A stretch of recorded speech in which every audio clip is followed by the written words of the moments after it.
El evangelismo también pertenece a este punto 1 de la gloria de Dios, porque el evangelio o evangelizar es evidentemente se ha de hacer para la gloria de Dios, no conlleva otro propósito, ni siquiera la misma salvación del creyente, que es por lo cual se evangeliza, pero generalmente es porque Dios tiene que ser glorificado a través de este elemento que nos ha sido dado como un requisito para nuestra estancia aquí en la tierra, ¿no?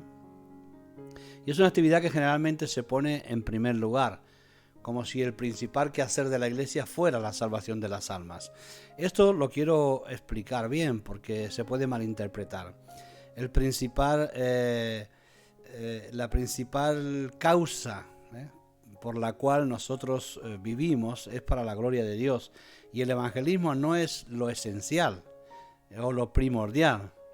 Pero a pesar de que tengamos que romper ciertas estructuras, no podemos poner el evangelismo antes de la práctica de nuestro ministerio sacerdotal, que es, en primer lugar, ministrar al Señor en el culto personal y público que proclame indiscutiblemente su gloria. Es decir, si nosotros glorificamos a Dios en el culto personal y público, la gloria de Dios se va a derramar sobre nosotros y nos va a capacitar para predicar el Evangelio de una forma efectiva y que realmente glorifique a Dios. Si nosotros cambiamos este orden y vamos a evangelizar sin haber aprendido a glorificar a Dios con nuestras acciones y con nuestro culto personal y público, entonces lo que quizás estemos haciendo es más bien dando un testimonio impropio. Por eso la esencial es la gloria de Dios y el evangelismo es la consecuencia de nuestro amor por Dios y el propósito de querer glorificar su nombre, ¿no? Así que no es un elemento que sea absolutamente prioritario, aunque evidentemente no podemos vivir sin evangelizar aquí en la tierra, pero estamos hablando de qué tiene que ser para la gloria de Dios. Además de esto, el evangelismo debe responder a la motivación de la gloria de Dios. Evangelizamos porque Dios merece que seamos hombres y mujeres que anhelamos que su gloria se establezca aquí en la tierra, ¿no? Y teniendo presente que la consecuencia de esta causa es la salvación del pobre pecador. Es decir, nosotros evangelizamos para la gloria de Dios y la causa por la cual esa predicación se hace efectiva es la salvación de los hombres pecadores. Para concentrarlo un poquito, diré por ejemplo que Jesús, en el momento de su más álgido de su vida allá en Getsemaní, la noche en que fue arrestado, él decía: hacer tu voluntad me ha agradado. Es decir, yo lo que quería, lo que pretendía especialmente es hacer tu voluntad, es darte toda la gloria y toda la honra en este ejercicio evangelístico que Jesús ha hecho durante todo su ministerio. E incluso ahora que va a la cruz también hacer su voluntad le ha agradado. Es lo primordial, que la gloria de Dios se haga manifiesta en nuestras vidas en todo lo que hacemos. Vamos a ver en Ezequiel capítulo 36, 22 y 32. Por tanto, di a la casa de Israel: así ha dicho Jehová el Señor, no lo hago por vosotros, oh casa de Israel, sino por causa de mi santo nombre, el cual profanasteis vosotros entre las naciones a donde habéis llegado. Y santificaré mi grande nombre, profanado entre las naciones, el cual profanasteis vosotros en medio de ellas, y sabrán las naciones que yo soy Jehová, dice el Señor. Quédate con este inicio de texto donde nos dice: no lo hago por vosotros, oh casa de Israel, sino por causa de mi santo nombre. Es decir, nosotros evangelizamos no por causa del pecador, sino por causa de su santo nombre, por causa de su propósito glorioso, que es el recibir la gloria de su pueblo y de nuestras vidas. Pero ni siquiera lo hace por nosotros, sino por su santo nombre. Es importante entender estos órdenes, porque si no acabamos confundidos. El evangelismo es evidentemente un elemento que debemos de de ejercitar, compartir y predicar el Evangelio, pero previo el que nosotros hayamos glorificado a Dios en nuestras vidas y sigamos glorificándolo a través de la santidad, a través de la alabanza, de la oración y de la adoración, como estamos hablando hasta ahora. Bien, en este punto 1 seguimos en el evangelismo, y la Escritura nos saca de duda al declarar el propio Señor: no lo hago por vosotros, sino a causa de mi nombre, como hemos comentado antes. Es decir, nos queda clarísimo que Él no hace las cosas por causa nuestra solamente, sino por causa de su nombre. Él no puede negarse a sí mismo, traicionarse a sí mismo, y Él no puede contradecirse a sí mismo. Él ha prometido para su pueblo bendición abundante, y por lo tanto va a hacer las cosas por causa de su nombre. De la misma manera que nos llama a salvación por causa de su nombre, no por nuestras buenas obras.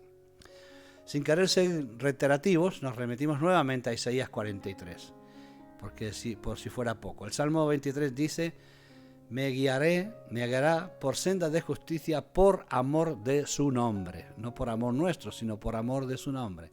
Él hace las cosas porque es algo contradictorio para la mente humana, ¿no? Él hace las cosas porque se ama a sí mismo, lo cual lo hace un hombre sería casi un pecado, amarse a sí mismo.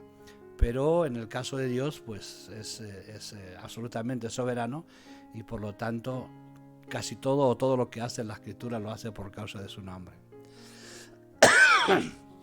Disculpen. Predicamos el Evangelio por orden del Señor y primeramente para su propia gloria. Predicamos el Evangelio para su propia gloria. Tenemos que entender esto, es decir, se convierta alguien o no se convierta, nosotros predicamos, sea efectivo o no sea efectivo lo que compartimos, nosotros seguimos predicando porque predicamos para Él, y hacer su voluntad nos agrada. Luego va a tener resultados seguramente la predicación, porque la palabra no vuelve vacía, pero predicamos principalmente, evangelizamos principalmente por su gloria, para su gloria.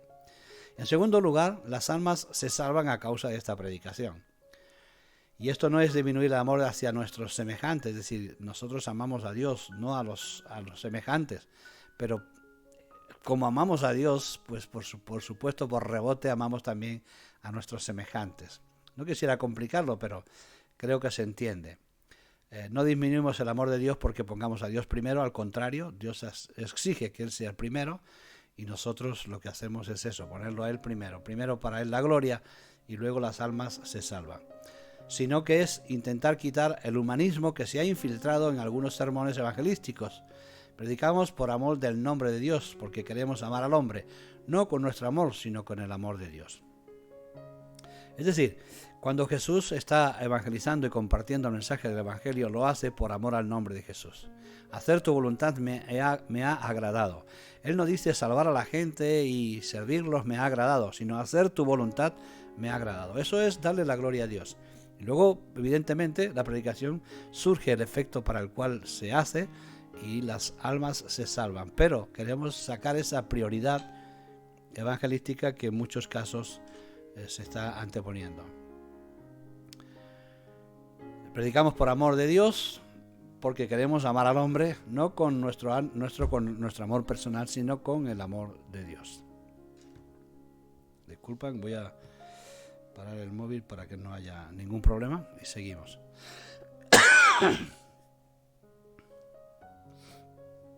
Bien, vamos a seguir en el punto 1 y vamos a ir a esta subsección del punto 1, que son las señales y los milagros. Estamos hablando, punto 1, la gloria de Dios, y hemos dado todos estos elementos que manifiestan, que son elementos, que son armas para nosotros para manifestar la gloria de Dios. Las señales y milagros manifiestan también la gloria de Dios y se han de hacer para la gloria de Dios.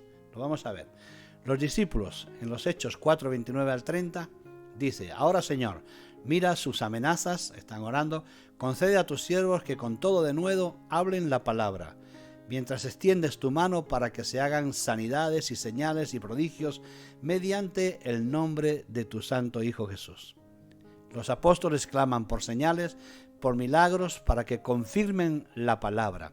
Los milagros no son primero es la palabra, primero es el Evangelio, y las señales y los milagros seguirán a aquellos que comparten la palabra previa ejercicio de santidad en sus propias vidas. Este hecho ha de impulsar en nuestra visión a clamar al Señor para que suceda esto de las señales y los milagros en estos días en nuestra iglesia, deseando que sean milagros y maravillas auténticos, no forjados, no forzados, no inventados, sino auténticos. Creemos firmemente en la vigencia de los milagros neotestamentarios y escriturales en general, y en su totalidad, pero desechamos toda forma espectacular y forzada de ilusiones que no son producto de la fe. Como usted sabe, los movimientos de Dios generan una cantidad de milagros y señales, prodigios extraordinarios. Después pasa el mover de Dios y queda el costumbrismo, y eso ha ocurrido en la iglesia en este tiempo. Nosotros estamos enseñando que los señales y los milagros son para la gloria de Dios, que previo a que ocurran estas cosas tiene que haber en nosotros una alta concepto de alabanza, de adoración, de oración y de evangelismo, y al final las señales y milagros, dice la palabra que seguirán a los que creen. Por lo tanto, esa palabra define claramente, como lo vamos a leer ahora, que van posterior a otras cosas. Además, la mirada hay que ponerla en el autor de los milagros, que es autor y consumador de la fe, como nos dice Hebreos 12:1, y hay que hacer un esfuerzo tremendo cuando los milagros suceden para no desviarse de la visión de la gloria de Dios. Es decir, los milagros glorifican a Dios, pero después los hombres los manipulan de tal manera que ya no están glorificando a Dios, incluso aunque a veces se hagan milagros, así como hicieron los magos de Faraón con Moisés, hicieron señales parecidas a las de Moisés, pero las unas glorificaban a Dios y las otras no glorificaban a Dios. Y esto es lo que tenemos que no perder de vista, que las señales y milagros se glorifiquen a Dios. Pero la gloria de Dios propiamente dicha es algo inherente a su persona y que forma parte del Dios mismo. La escritura es bien clara, bien clara. Allí en Marcos 16:17 dice que las señales seguirán, es decir, vendrán detrás, y esto nos habla de que no tenemos que poner la mirada en los milagros, en las maravillas, puesto que el Señor mismo dijo que Él pone la mano en el arado, que el que pone la mano en el arado y mira para atrás no es apto para el reino de Dios, en Lucas 9:62. La iglesia que avanza es la iglesia que mira al Señor de una manera total y exclusiva. Quiero simplemente recalcar una cosa con el tema de las señales y milagros, porque es algo atractivo, es algo llamativo, pero las señales y milagros generalmente no convierten a nadie o convierten a muy poca gente. Miren, cuando salieron de Egipto los hebreos, los israelitas, llegaron al desierto, pasaron el Mar Rojo. Antes de pasar el Mar Rojo se quejaron porque fueron atrapados en aquella cañada, donde había una playa suficiente para ellos, pero sin vuelta atrás, y los egipcios venían sobre ellos y ya se quejaron a Moisés. ¿Qué hacemos? ¿Qué haremos? Y Dios les dijo: no clamen a mí, avancen. Y pasaron el mar Rojo. Ni bien pasaron el Mar Rojo, se encontraron en una gloriosa alabanza por el milagro, por la señal extraordinaria de poder pasar por seco mediante el mar, pero al poquito rato están en Mara y hay un lago amargo que no pueden beber y se quejan, automáticamente se quejan. Los milagros ya se olvidaron, mientras que Moisés sigue pendiente de la palabra de Dios que le ha dicho que los lleve a una misión concreta. Un poquito más adelante se volvieron a quejar porque no tenían agua, porque no tenían comida, y a pesar de todos los milagros que vieron, resulta que no se afirmaron en el llamado y en el propósito de Dios.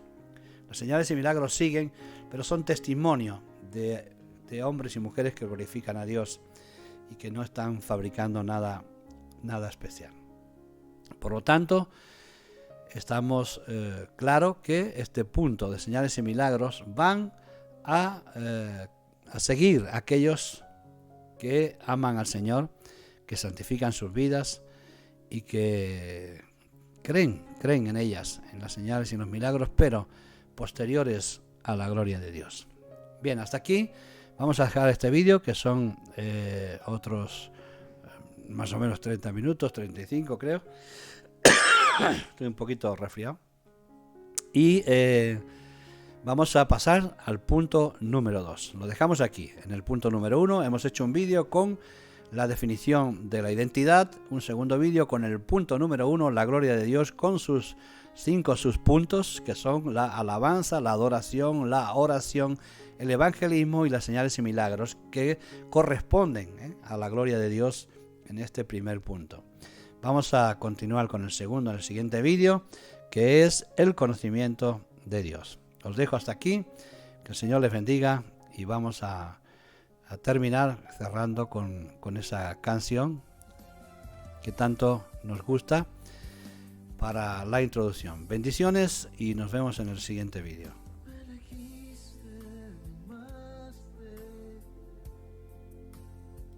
Señor, aquí estoy.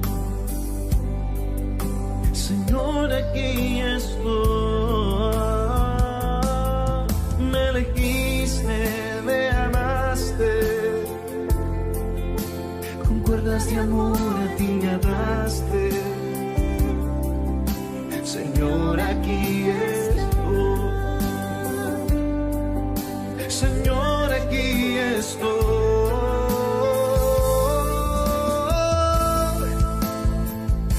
¿Por qué me amaste tanto si yo no lo merezco? Me abrazaste cuanto más lo necesitaba. Señor, ¿por qué me amaste tanto si yo no lo merezco? Me abrazaste cuanto más lo necesitaba.